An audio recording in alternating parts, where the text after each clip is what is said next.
There's people out there that call me a Mac fanboy. Can you believe that?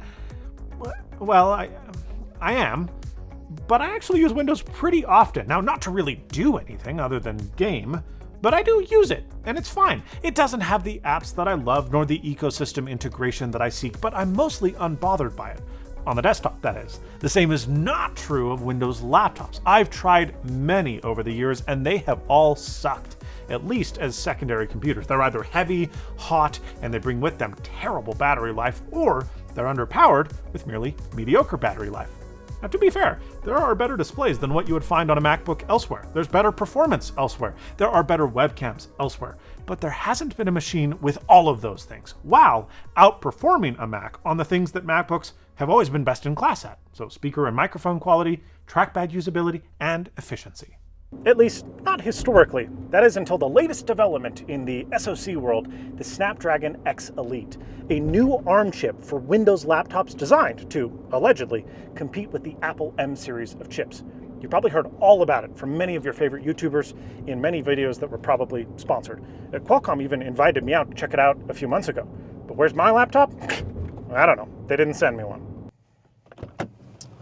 So that's why I've come here, to another store that refuses to sponsor me, though these guys probably can't afford it, so that I could check out the Copilot PCs, as they're so called, in the flesh, and buy one as a regular, uninformed consumer, because honestly, I don't really know anything about them. Hey, it's right on the window. I planned that. Oh no, you guys, these all run Windows. Turns out the X Elite lineup is not simple like I thought. In fact, it's quite complex. There are 3 different X Elite SKUs, and then there's an X Plus SKU. Now the X Plus SKU, it's just differently binned. It's got a 10-core CPU rather than a 12-core CPU.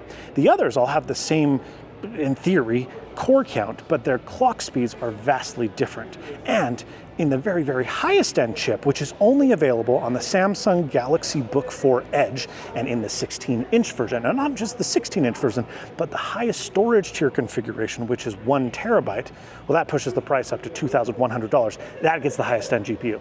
Other than that, they're all fairly similar. Performance should be pretty close. And, it mostly just comes down to how different is the hardware. The answer? Quite a bit. This is, like I mentioned, the Samsung. This comes in 2 different sizes. This is the 16-inch. The fit and finish is really nice. I mean, it looks and feels pretty close to what you would expect Apple to make. The downside, in my opinion, is this massive trackpad that is a old school diving board trackpad. This thing does not really click near the top. You've got to go down here to the bottom, which I don't like. This is the Lenovo Yoga Slim 7X. It's also got an OLED display. I like that it goes all the way back. The color accuracy on this seems better than the other displays. It's not quite as vibrant and as exaggerated. The keyboard feel is fantastic. I've loved Lenovo keyboards for years. This is an amazing keyboard. The speakers also sound quite good. And the trackpad, even though it's still not haptic, is a much better design than I think the Samsung had. It's pretty okay. It's not a MacBook trackpad, but it's suitable. What I like most about it is that it's just super portable. It feels really well built. It's very thin. It's very light. This feels the closest in form factor to a MacBook Air. The same cannot be said of this, the HP OmniBook, and really all that it's got going for it is its price. This is $1,000, and so it's less than the other laptops that are pictured here. But it doesn't have an OLED display. It's not particularly high resolution at 1440p. The keyboard is kind of not great. The trackpad, I think, is just about as bad as the Samsung's, and it's quite heavy and non-portable. And that moves to the Dell laptops. What is Dell doing? So there's the Inspiron that's over there. We're not even gonna walk over there because it's a piece of crap. It's the same price as, no, it's $100 more than the OmniBook here, than the HP, and it is way worse. It is bulky, it is heavy, it is ugly, the resolution of the display is horrible, the brightness is not very good. It's a bad, I don't know why they even made it. At least the XPS 13 has got looks going for it, and it does look fantastic. This is as thin and as handsome as you're gonna see anywhere. It looks like something that could have come out of Cupertino. The problem is that functionally, it's also a piece of garbage. And then this trackpad, while really fantastic because it's pure glass and it is haptic, and very nicely haptic I might add, doesn't really tell you where it begins and ends.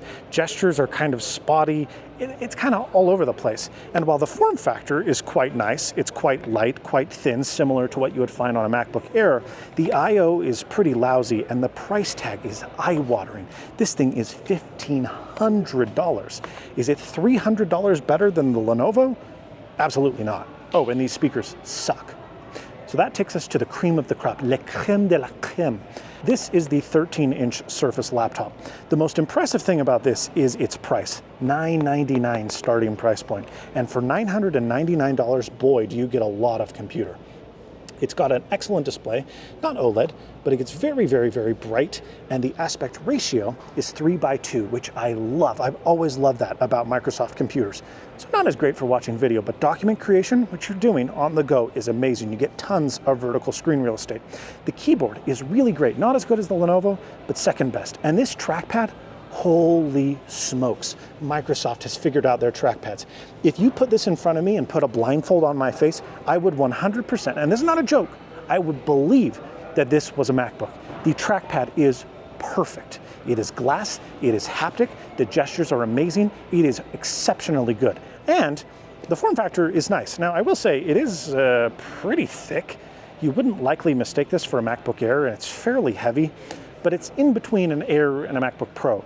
All in all, for $1,000, this is by far the best value. On the 15-inch laptop, I don't think that continues. This feels weird.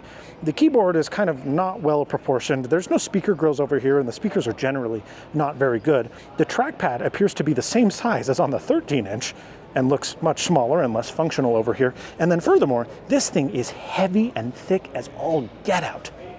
It's as heavy as a MacBook Pro. And look at this, it starts at $1,299. That's MacBook Pro territory. Now sure, a base M3 MacBook Pro, but we're not even sure that the Copilot PCs can outperform a base M3 MacBook Pro. So yeah, I'm not too pleased with the 15-inch. I was a big fan of the Surface Pro. I owned and used a Surface Pro 7 for school for quite a long time with Microsoft OneNote. Fun fact, bet you didn't know. Here's the thing though, this is no longer a compelling form factor to me because we've already determined that Microsoft can't really make a good tablet. This is not a good tablet, but also because of its form factor, it's not a very good laptop. And so that leaves us the grand question, what do we buy? Well, the answer is pretty simple because there's only one option. The Microsoft Surface laptop, my favorite, is not carried in Best Buy, it's just displayed there. So I bought the Lenovo Yoga, my second favorite. The question though is, how does this actually compare to a real MacBook? Let's get this to the studio and find out. This is not very sturdy. Sturdy and stable was all of that previous footage shot on an iPhone using the Hohem iSteady V3 AI gimbal, today's sponsor. This thing is insanely cool for its low price. Yeah, it's a 3-axis stabilizer for your smartphone, making your footage silky smooth, but it's so much more than that. The reversible magnetic AI tracker works without any app required, allowing you to perform on-device gestures for accurate subject framing and tracking. And it also brings with it a 3-temperature, 10-level fill light that gets wildly bright, great for late-night vlogging. There are intuitive on-device controls that can become off-device controls in a jiffy. This is the world's first gimbal with a fully featured removable remote control, and it works great for taking selfies or group shots. Even further, the built-in extension rod makes for larger-than-life scene framing, and the built-in tripod sticks make it easy to place just about anywhere. Now, the app is optional, but it works great and brings with it a bunch of pro camera features and scene composition assistance. This thing is the perfect little solo filming companion for travel and elsewhere, like out front of a Best Buy. Check it out with the link below and buy soon to get an insane deal through their launch promotion. Lenovo. Beautiful. The Windows 11 setup in general is kind of annoying. You need the internet. You've got to log into a Microsoft account. D's Elite nuts. Checking for updates. Wouldn't want to let me set the computer up before it connects and downloads things from the internet, I guess. Okay. Oh my goodness. This could take around 30 minutes. What kind of first experience is this? Look at that warning icon. There's a big chunk out of the side. It's like very, very low resolution. I wonder if this is a BIOS update. It kind of seems like it. Because what is this text? That's surely not Windows. I think I've seen this yoga splash. What? It's doing it again? I think I've seen this splash screen, like, no joke, 25 times. What? What? I'm having a stroke. It's just like yoga, yoga, yoga, yoga, yoga. You're 98% there. This is fine. I'll just log in, whatever. Okay, sure. Windows hello. Yeah, let's do it. This does have IR cameras in the thingy. That is some potato camera webcam quality. But, hey, it's got facial recognition, which is more than can be said of the iPhone. We're not doing that. No phone setup. I have an iPhone. No. No. No. No. No. Let me just use the computer. What the? There's already McAfee on here? Shut up. I'm not telling you why I'm installing this. Remove. I like how they threaten you. They're like, if you take this off, you're gonna die. Is going on. Welcome to the Microsoft 365 app. This looks really good. Oh, that's why I'm getting all these issues. Because the date and time is wrong. Because it set the wrong date and time, so now I'm having SSL problems. That's the issue. Why is it turned off to set the date and time automatically? By default. Sync now. It never even tried. It just booted on and was like, yeah, no, we don't do clocks. There we go. And now, hold on. Copilot, baby.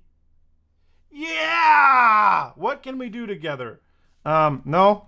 Download Apple Music for Windows. Nope. It's like, just, oh, here we go. You can use this direct link, okay? Hey! Nice. Okay. This product is not compatible with your PC's processor. Okay, this is part of the problem. So, Microsoft has developed an emulator called Prism. It's very similar to Rosetta on macOS, right? It's a translator that allows you to run x86 binaries on Windows for ARM. The problem is that right now, it doesn't work on everything. So, for example, if I go home and then I go to iTunes, which is one of the top free apps, I can install iTunes, but I can't install Apple Music because there is no there doesn't seem to be rhyme or reason. Nobody, as far as I can tell, really knows what apps are flagged, what apps are allowed. Some apps were allowed, but now they're not allowed because they've discovered that they don't work super well, like Google Drive is one example.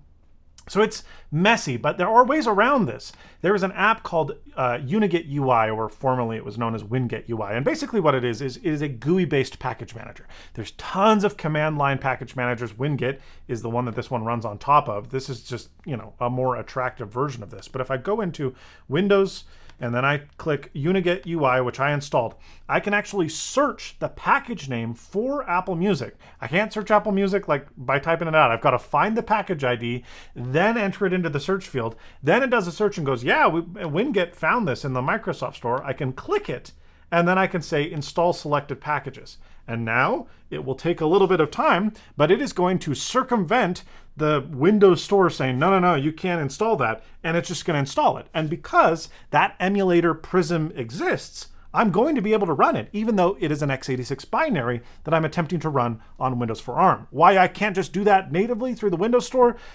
nobody really knows. Microsoft, to my knowledge, hasn't said that much. I'm sure there's a reason, but they surely don't detail it. I haven't done that much research, so it's obvious. I mean, it's possible that I've missed something up, but I don't think so. It's just like, again, my whole point of doing this is to go into this dry, that I'm just a regular user. And what regular user would go, oh yeah, I need to download Unigit from the web, and then I have a GUI-based package, and then I got to find the package ID, and then I can install Apple Music, but it works. I mean, here it is. All right, let's try to do something that it's designed to do, I guess. I'm going to try to be fair and give it the real experience. I'm not going to go do weird stuff. I'm just going to go to the Windows Store, okay? And I'm going to go down to gaming. What games are available? Minecraft, Candy Crush. I want a real game. Gears of War, Halo Infinite. Okay, all right. Play with Game Pass? Your PC does not meet the requirements for this product. No, that's not the ones I own. That's what's installed. Maybe. Do I own these? Yeah, okay, hold on. No, nope, that's all installed. I own Horizon on Windows, and I know I do. Can I come in here? Okay, let's just try opening the Xbox app. Oh, it has an update. What a surprise. Oh my gosh. Okay, I've got update because the one that installed with the OS is outdated. Oh, a cumulative update for .NET. Okay. I'm pretty sure you can install Arch more easily than you can use Windows. Please keep your computer on. It's a laptop, you idiot. It always stays on unless you turn it off. I already did this. I don't have an Android phone. No, I don't want this. Every single time there's an update, it's like, hey, do you want Microsoft? Hey, do you want Microsoft 360? Hey, do you want Microsoft 360? Go away. Xbox. Enter. Updating. Hold on. SteamPower.com. Okay, install Steam. This should work easily because this installer is actually designed not by cavemen. Yes. Go. Next. Let's see if I can install the entirety of Steam faster than a single... It's already done. Oh my gosh. Install gaming services. Why would you not just do that while you're installing the Xbox app? Why is this not pre-installed anyway? What is life? What are they doing over at Microsoft? Meanwhile, Steam is logged in. Okay, gaming services just got installed. All right, let's finally try them. Okay, sorry, Steam, you have to wait. I'm opening the Xbox app again for the 95th time. Can't wait till it's like, well, you need to install something else. Okay, here we go. I'm finally in. And are you kidding me? The only option is cloud gaming? Ah, yes, gaming. And what better competition for the X Elite than the Apple MacBook Air? Now, this is one generation old. This is not the M3, it's an M2, but even still, it plays the few games that macOS can play really, really well. So this is the latest version of Death Stranding. It's the director's cut. It recently released via the App Store. So it is not only natively compiled for ARM, but it also uses MetalFX and MetalFX upscaling, which is pretty cool. You can see some of the upscaling. There's some weird texture pop in here and there, but in general, it runs really, really nicely, even on this base MacBook Air. There is definitely some frame interpolation, some upscaling here, but it's done well. And, well, you know, the frame rate seems pretty stable. It's in the mid-30s, low 40s, I would guess, which is perfectly usable. Okay, so let's open Death Stranding on the X Elite and see how that does. I've got it installed here. We'll double-click. It begins to open, and then it's not opening. Yeah, so that's a problem with the X Elite on a number of titles. Some games, most games, just install and work great. Many games install but work kind of strangely. There's some bugs and glitches, and then some games just open not at all. I found that more recent AAA games really struggle opening. So Death Stranding doesn't work. Red Dead Redemption 2 doesn't work. There are certain titles that work, as I'll show you soon, but that's been frustrating. There are compatibility checkers online, but I think because the number of people buying this laptop to play games is so low, nobody's really tested them. So it's still very early days. The waters are very open. And no, this is not intended to be a gaming laptop, just as a MacBook Air isn't. But the great thing about the form factor and the low power draw is that if it can game reasonably well, this is a great way to do it, especially on the go. You can game for hours and hours and hours without your battery dying, your lap doesn't melt. There are a bunch of perks. So let's try a game that it is set to run, and that is Resident Evil 7. You'll also note that that is a game... Computers. This is not a touchscreen.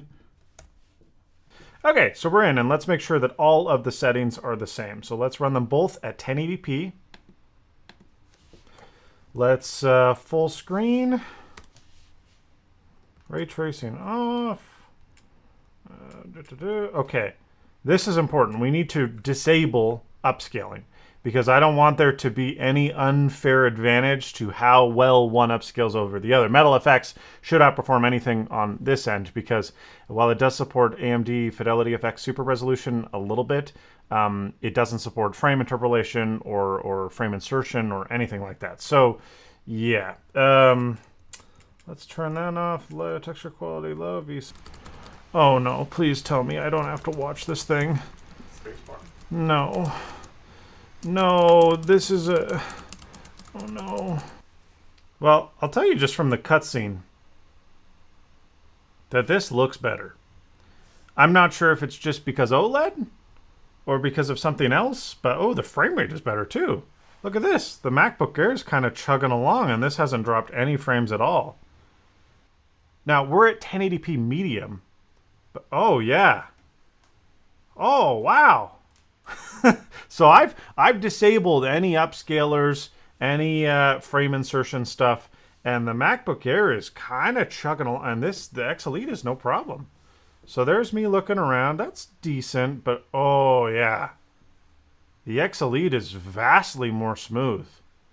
Like, I'm betting the MacBook Air is 25 to 30 frames a second. I'm sure we can turn that on here momentarily, but... Okay, now that we're in game, I actually take it back. The MacBook stopped dropping frames, and it's working really, really, really well. Again, this is 1080p, no upscaling, medium graphic settings, and this game is a few years old, but I am deadlocked at 60 hertz, which is the limit of this display. So potentially it can put out more. I'm just limited by the screen. And yeah, it looks smooth as all get out. There is no frame dropping, looks fantastic, works fantastic. Oh, every time I game on Apple Silicon, I'm always like, why are there not more games for Apple Silicon? Because it's so good. Now the X Elite, it struggled a little bit a few minutes ago.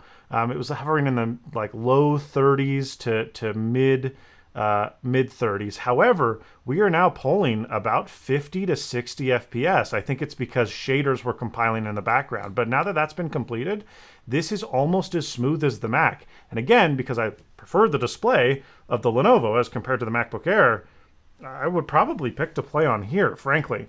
There is one thing that I have noticed that I must comment on. The MacBook Air has no fan, and so it's dead silent. And even the MacBook Air deck, where the silicon is warm, but not bad. The X Elite is hot everywhere. And the fans on this thing are spinning quite loudly. Now again, that's because I think this is a higher TDP chip when it needs to be, but that's definitely something you're going to come across. Battery life, that's not something that I can really test right here, but that's the benefit to both of these machines as compared to a gaming laptop. All in all, both are totally playable. I could probably bump up my texture quality or even my resolution and still pull 30 to 40 FPS. Look at the X Elite now that it's chilled out. It's sitting around 70. Yeah, it's amazing. Look at these things. This doesn't even have a fan. Oh, so cool. Now, even if the gaming performance of the X Elite doesn't quite match the MacBook Air, you have to take things into consideration. These are all x86 binaries with non-native graphics APIs that it's translating. The Mac isn't doing that. Both of the games that we've shown are natively compiled for ARM and Metal, which is pretty amazing. It makes the X Elite even more impressive. If there ever were X Elite specific games, then this could probably kill the MacBook Air. Now, will there ever be X Elite specific games? I don't think so. But that's okay. That's the benefit to being able to have Windows, is you can run so many different apps. While, Death Stranding didn't open, Cyberpunk 2077 sure does, and that is a modern AAA game. Full stop. It works. I think. Let's run the benchmark. Let's go into graphics settings. It's on medium preset right now. Let's bump this down to low. Give it every chance it can get. Resolution scaling is turned on, which I'm fine with because we're not benchmarking it against the MacBook Air. Frame generation, unfortunately, not a thing. That needs a GeForce 40 series card, so that's not going to happen. And ray tracing is off because does this computer support ray tracing? I thought it did, but I guess it doesn't. Anyway, doesn't matter. Let's run the benchmark and see what we can manage. I'm hoping that this is comparable to the Steam Deck. The Steam Deck at low settings at 800p pulls about 30 FPS. So I'm not sure if this will be playable. I'm betting it's going to be like high teens, low 20s if it's got the same gumption as the Steam Deck. But hey, you know what? That's not bad. It's not great, but it's playable. So again, 1080p, low texture settings, but this bar part here in the beginning is by far the hardest bit for this benchmark. It starts low and then gets high, and we've been at about 25-ish frames per second since the beginning. Once we go outside, oh, it's already jumped to mid-30s. Oh, 40, 32. Yeah, gaming's cool and whatever, but this is supposed to be a thin and light laptop for business professionals. So why don't we do business professional type things, like opening the one app that all business users use and nothing else, the default web browser. I'm going to tap each one, and ooh, the X Elite was faster at launching Edge than Safari. Let's try that again. Ooh, that was closer. That was closer, but I still think the X Elite had the edge. It's pretty close. I mean, who really could... Oh, okay, well, let's try something else, huh? All my hotkeys are backwards. It's hard to do this two-handed. What about we open the default File Explorer and Finder? Boom. Ooh, macOS had it beat there. Just a little bit faster. Steady. Go. The X Elite is faster. Okay, who cares about like how fast can the browser open? Let's do something like browser bench, like speedometer 3. Go.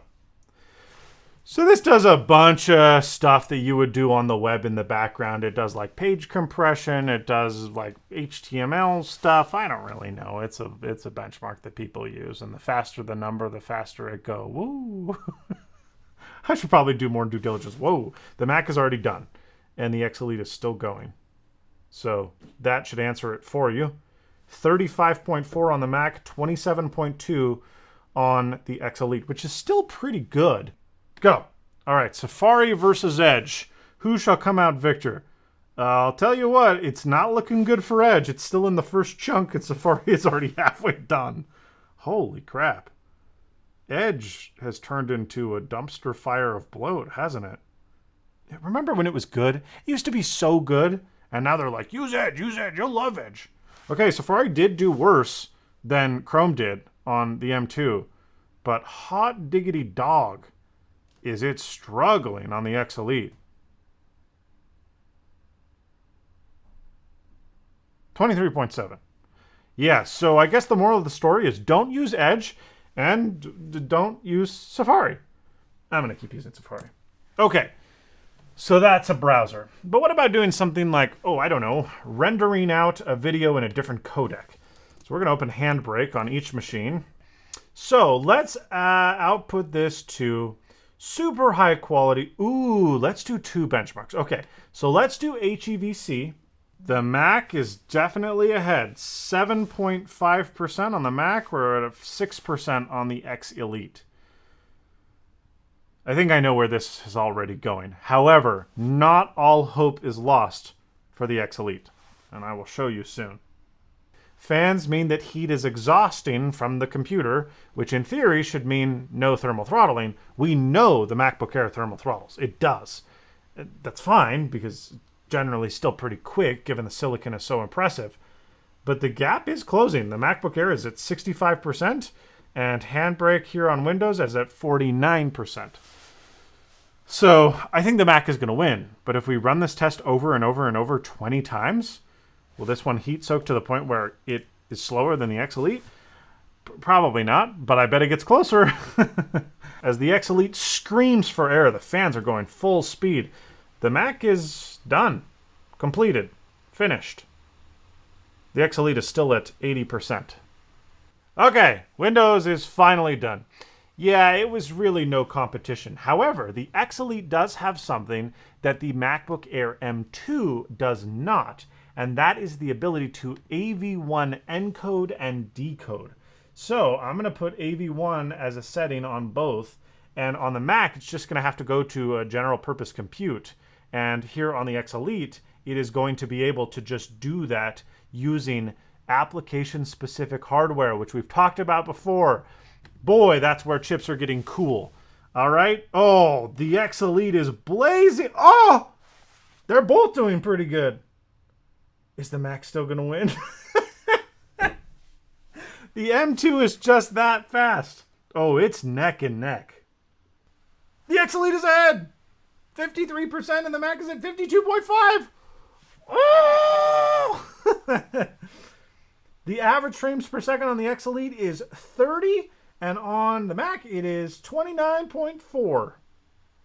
One thing I should note, because this is important, is that both of these builds are designed for ARM. So neither of these is in compatibility mode. Neither of them is translating native on the metal applications. The X Elite is pulling ahead. 92. Oh, it's in this home stretch. The Mac is just flubbing. Done. Oh, that was like beep boop. That was so close. The Mac was a half a second behind. Whew. That was intense. What now? The conclusion, I suppose. I honestly thought this was going to be a Mac fanboy hates on the Windows for ARM laptops available, but I gotta say, I'm pretty impressed, not just with this Lenovo hardware as a whole, but also the Snapdragon X Elite chipset. Now, I understand that this is, just trading blows with an M2, okay? That mentions nothing about the M3 or M4, much less the M3 Pro and Max and M2 Ultra. There's a long way to go for Qualcomm on this road ahead if they want to compete directly against Apple in the future. But there's something, and Microsoft has done a pretty good job too, even though Windows remains awful in an ad-ridden hellscape.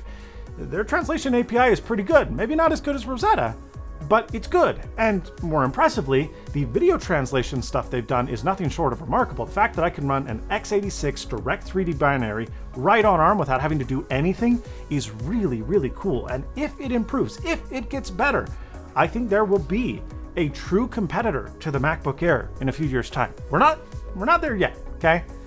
But we're getting closer, and more close than I ever thought we would be. Thank you so much for watching, and as always, stay snazzy.